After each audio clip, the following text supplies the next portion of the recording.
ng aking matantong nasa bilungguan ang bunying monarka't ang ama kong hirang. Nag-utos sa hukbo't aming sinalakay hanggang di mabawi ang Albanyang bayan.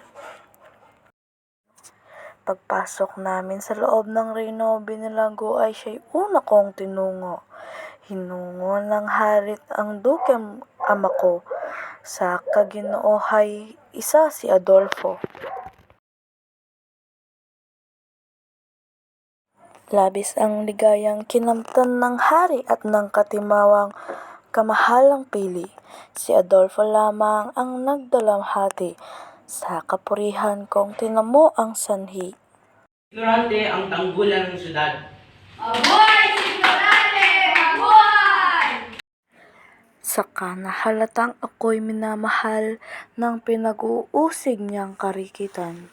Ang Konde Adolfo'y nagpapakamatay dahil sa kruton at kay Laura'y makasal. Di nag-ilang buwan, ang sa reyno'y tuwa at pasasalamat sa pagkatimawa. Dumating ang isang hukbong maninira ng taga-Turkiyang masakim sa lubha. Dito ang panganib at pag-iiyak ng bagong nahugot sa dalitang bayan, lalo na si Laura't ang kapagmangambahan ang ako ay saming palad ng patayan. Sapagkat general akong iniantas ng hari sa hukbong sa Moro'y lalabas, nag-uli ang loob ng bayan na sindak, puso ni Adolfo'y parang nakamandag. Nilusob ng langit na aking masupil ang hukbo ng bantog na si Marumil, siyang mula sa araw na ikinalagim sa reynong Albania ng Turkiyong masakim. Bukod dito't madlang digmaan ng kaaway ang sunod-sunod kong pinagtatagumpayan. Ano pat ang aking kalis na matapang 17 hari na nangasing galang. Isang araw akong bagong nagbiktorya sa Itolyang syudad na kusang binaka. Tumanggap ng sulat ng aking monarka, mahigpit na biling muwi sa Albania. At ang pamamahala sa dala kong hukbong, ipanagkatiwalang iwan kay Menandro.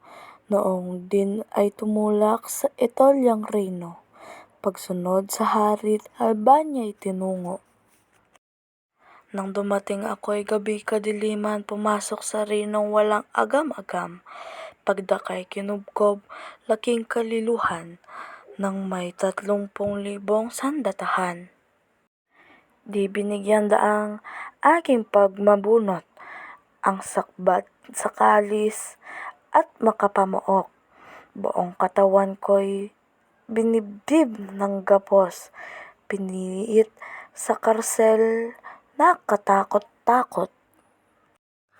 Sabihin ng aking pamamanghat lumbay, lalo ng matantong monarka'y pinatay ng Konde Adolfo. Kusang idinamay ang ama kong irog na mapagpalayaw. Ang nasang yumamat haring mapatanyag at uhaw ng sa aking dugo ang yumakat sa puso't ng kondes gawang magsukab o napakarawal na Albanyang syudad. Mahigpit kang aba sa mapagpunuan ng hangal na puno at masamang asal, sapagkat ang haring may hangad sa yaman ay mariing hampas ng langit sa bayan. Ako'y lalong aba't dinayat ng ibig, may kahirapan bang para nang marinig. Ang prinsesa ko'y nangakong mahigpit, pakasal sa Konde Adolfong Balawis. Ito ang nagkalat ng lasong masidhi sa ugat ng aking pusong mapighati, at pinagnasaang buhay ko'y madali sa pinanggalingang walay magsauli.